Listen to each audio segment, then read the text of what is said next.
We are Steven and Jill. Together, we've been buying and reselling land since the 90s. Our data-centric approach leaves our buyers asking, how can you sell it so cheap? Here on the Land Academy Show, We answer that and more. Steve and Jill here. hello. Welcome to the Land Academy Show, entertaining land investment talk. I'm Steven Jack Butala. And I'm Jill Dewit, broadcasting from sunny Southern California. Today, Jill and I talk about when will this recession end? You know, I'm really liking the sweatpants, slippers, I'm being sarcastic, Keep going. lifestyle. It was fun for one day. You know, you like one, you know what it is? It's like one cold day once in a while to, you know, it's raining and you have a book and I sit in my chair by the window and I drink my tea. Do I want 40 of those? No, I don't want 40 of those. I'm ready. I'm done. I've been done. I know you have too. Yeah. I had during the last recession, it was about 2008 or 9 or 10, somewhere along those lines. And a good friend of mine, who he's a great friend of mine now, and a client, we sell a lot of houses to him. Our kids were in preschool together. That's how I met him. And we had this exact conversation. He said, I don't want this recession to end too fast. I want it to end, but I don't want it to end too fast. And this, by the way, I was on the other side of the conversation, ready to pound the guy, because it took us to our knees. I mean, it beat us down to our knees, real estate wise and money wise. And it was all because I didn't have stuff structured correctly. And we were buying and selling property through one channel, and the channel failed. It's not that buying and selling the property failed. By the way, buying and selling real estate never is bad. It never fails. The prices change. How you finance stuff might change. It's always a great deal. It's going to go back up. Exactly. So, I mean, I'm not saying this without compassion. I don't want the real estate, the recession to go on forever. No one does. You know, I don't want us to be stuck at home either. That's not part of this. This is really the real estate perspective. So my point in the silly little story is I do have some compassion, because fortunately for this time around, we're prepared for it. And we do shows like this because some people aren't.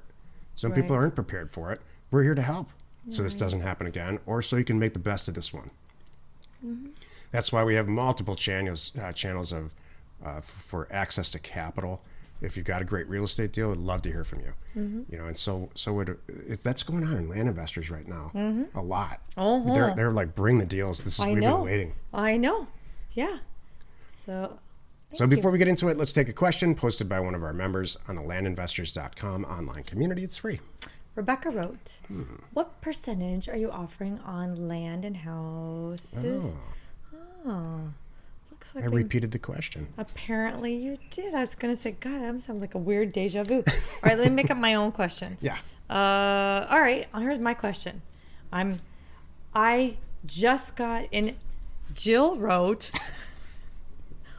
Uh-oh. Jill, you're crack up. My mailer was a little too good. I do not have the money to complete all these deals. What can I put 20 into the Land Academy deal funding? Do I sprinkle them out? Is Land Tank the best place? Help me, team. What do I do? It's like, help me, Obi-Wan Kenobi. Yeah. You're my only hope. Exactly. All right, now answer the question. I want you to. It's like your younger self was asking your older self this question. So now older self, answer. Breathe. This is a good problem to have. Like dating. Congratulations, you learned to up your numbers. So yeah, this is my older self. Now this is me, not Jill, answering the question for that Jill. So here's what I want you to do. Don't just blindly submit them all. I want you to go through all of them and pick out the best ones. I want you to do your normal due diligence, put them all in the spreadsheet. I'm guessing you have, what'd you say? You said 20. Fantastic. You probably don't want to buy all 20. Maybe you do. Let's make sure. So put them all in the spreadsheet, and I want you to do all your normal due diligence. And then I want you to rank them, 1 through 5. And I want you to start with all those ones, first of all. How many of the ones can you buy? And part of the thing too with your due diligence, I want you to find out how hot are these sellers? Are they like, you can have it, but we got to close on Tuesday because I got to have the cash kind of thing. And they're willing to take this, like, because this is what I'm finding. Some people are willing to take darn near any price because just to get rid of it, be done with it, and have the cash and move on kind of thing. So those go up to the top too. Those should be, so say you got, of those 20, you got 5 hot ones. I want to address those hot ones first. Buy the ones you can. Always the hot ones first. Yeah, that's right. Date the hot ones. Don't let the hot ones get away. The other ones are kind of scrawny and they, whatever. They make the cut, but they're not marriage material. Or it's possible they have some redeeming quality, but let's get to the hotness first. Exactly. That's right. Rank your property with the hotness factor. There we go. So buy the ones you can. Flip them as fast as you can. And I want you to be using that money for the the other scrawny ones that are down there that do have some redeeming qualities, like Steven said. Scrawny. Where's Jill's mind? That maybe not scrawny. They're they're the ones that you don't want a scrawny man. No. Well, no, there's a better way. I want the ones that aren't quite so ambitious or aren't quite so what's the word I'm trying to say? Pudgy? No. I don't know. Anyway. Mentally ill? Stable. Mentally stable, yes. Bankrupt? That's it. Those guys never make the list. Anyway, just kidding. I have a few more if you'd like. Okay. All right. So you have those 5. You can afford 3. You buy those 3. I want you to put those other 2 into the Land Academy deal funding. Or Land Tank, or a couple places, and just, it's kind of first come first serve. You would not hurt my feelings, by the way, if you submitted a property to the Land Academy deal funding, and you put it on Land Tank, and you put it in the Land Academy deal board, and somebody beat me to it. Good for them. You would not hurt my feelings, and I'd love you to do that. The only way you're going to hurt our feelings, and I say this from my heart, is if you reel a great deal in. And you say some version of this to yourself, damn, I wish I had $25,000. I'd get this deal done. It's a great deal. I just don't have the money. And you let it go. And then let it go. You don't call us. You don't call 100 other people that are in the group that are deal funding people. We want you to get the deals done. Oh, yeah.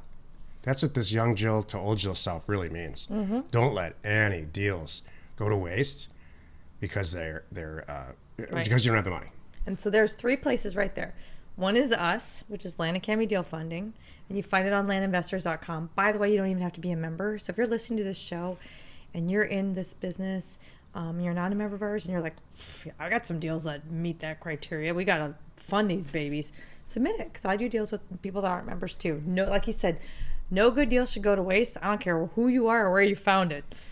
Let me know. I'll help. Second, we have our deal board, there's the Land Academy Deal Board, which is a hidden thing for members only. You can put it there.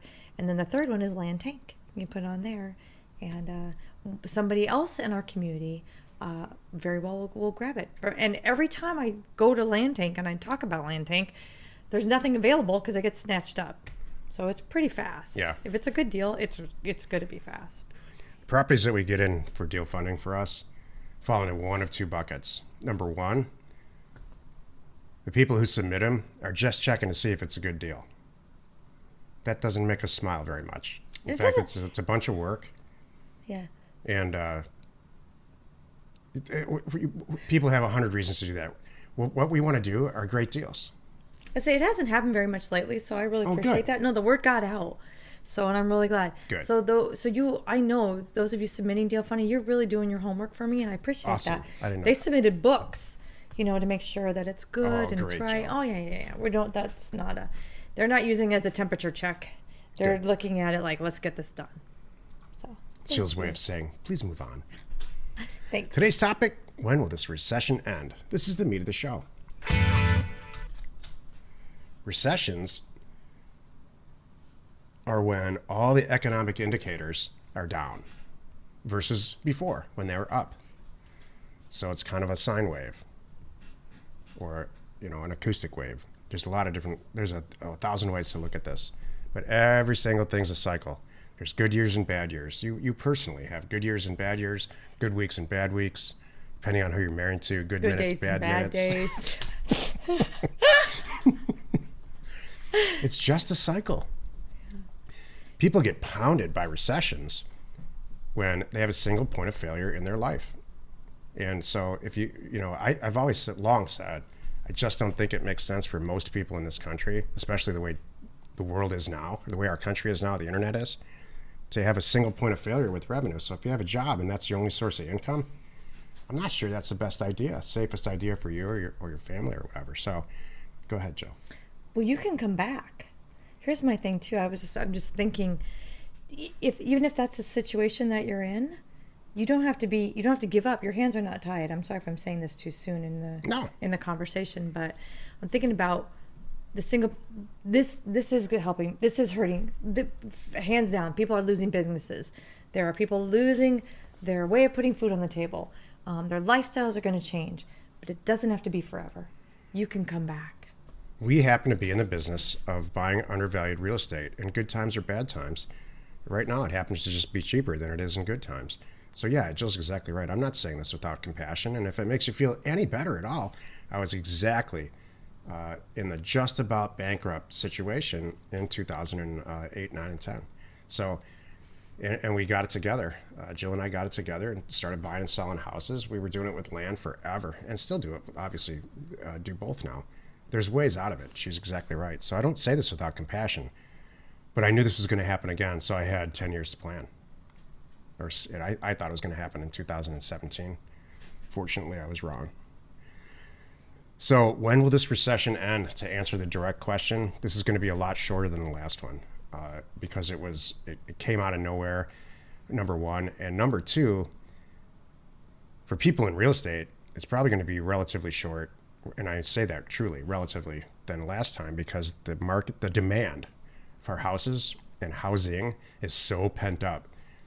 Solely based on our population growth. We're experiencing in this country the largest population growth ever since the country's ever been here. And it's not just like 10% more, it's a lot. This millennial generation, they're starting to have children and they want houses in the suburbs, just like we all did at one point. So that's going to prop this, I shouldn't even say prop up, it's going to fuel supply, regular growth and supply and demand for housing. But there's going to be about a 12-month period, that's my prediction. When will it end? And the end at late 2021.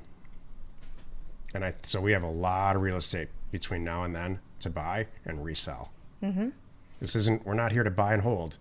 Right. We're here to clock as many deals in and out, cash in, cash out than we possibly can, all through the rest of this year and next year. Mm-hmm. I guess that's it. I don't have a lot to add. How funny is that? I really, on a personal note, I wanted to drive this home. If this is really affecting you, my heart goes out to you, both of us. We were there. I know exactly what this feels like. You don't know if you're ever going to rebound. You don't know where the next check's coming from. So I do understand. But please, no matter what you do, because it will end. This whole thing will end. Whatever you do, plan for the next time. Don't be surprised about it. Right. The next time, 10 years or 8 years, 10 years from now. That's true. Thank you. I'm happy you could join us today. Every Monday, Wednesday, and Friday, you can find us right here on the Land Academy Show. Tuesdays and Thursdays, we are over on the House Academy Show. Next week, join us on the Land Academy Show for another interesting episode. You are not alone in your real estate ambition. I like your prediction. I didn't know. We obviously don't. I say this like you would know, obviously, but we don't talk before these shows really at all. So I never know what you're going to say. You never know what I'm going to say. Mm-hmm. But I didn't know you had kind of had a date that you're kind of thinking in your head about when we're going to come out. So when you have this date in your head, are we going to be back to the level of pricing we were going into it, or are we just going to be stable at a new level? Stable at a new level. That's a great question. Stable at a new level that's much lower than it was in, let's say, February of 2020, which is when this whole thing hit. So there's going to be a great solid uptick, and a lot of it is going to depend, for houses anyway. Land always bleeds into the housing market and vice versa.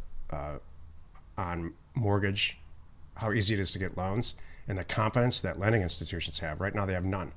So it'll stable. It has to be a low enough price where a bank looks at the price and says, wow, it's a lot less than it used to be. And they look at the credit risk that they're taking in the person, Right. and it's acceptable. Right. So they have to have some confidence, and right now their confidence is dwindling every day. Right. And when their lending confidence dwindles, so do acquisitions, so do people buying and selling real estate. Right. It's an indicator for us. That's not how we do it. You know what I want to come out of this whole thing?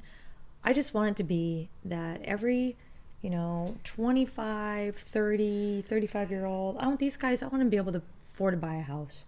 There's a lot of them right now that walk around and saying, well, my parents can buy, I can't. Yeah. If I'm lucky, someday I'll be able to afford a house. Before all this, some people said, depending where they lived, I'll never be able to afford to live here. I'll never be able to buy a house here. I'll have to rent. And I don't like that's. I think that's wrong. I hope it resets enough that they can afford to buy property. I have a lot to say about that. Uh-oh. Are we going to cover it now, or you want to save it for next week? Go. Anyone in this country can afford to buy a house. Maybe just not on the block that you want to afford, where you can buy it. And because of this virus, here's the good news. You can probably, within reason, live wherever you want now. Most of us are all working at home. We never dreamt we were going to do that. Yeah. So there is a certain section of people. There are also the section that the people on TV cover the most that are really affected by this, restaurant workers and people that have what I call on-location jobs, and that's all there is to it. So the delivery service that they provide, let's say it's a restaurant, is there, and that's it, the vast majority of it. Manufacturing, they have to be there to manufacture these goods. So if there's restaurant jobs and manufacturing jobs all over the country. In fact, if you're working in manufacturing, that's what's happened to some of the cheapest real estate in the world is. In the world, not just in our country. You have so much freedom when recessions create freedom. Freedom from jobs. It's not voluntary, which kind of sucks, but freedom from jobs. Now with the internet, you can, there are $12,000 properties you can buy in Illinois right now, in a nice area of Illinois. Thank you. And get a mortgage on. Thank you. I'm happy. So it's positive. Right. It can be Okay. positive. Okay. The Land Academy show remains commercial free for you, our loyal listener. So wherever you're watching or wherever you're listening, please subscribe and rate us there. We are Steven Steven Jill. Information and appreciation. to buy undervalued property.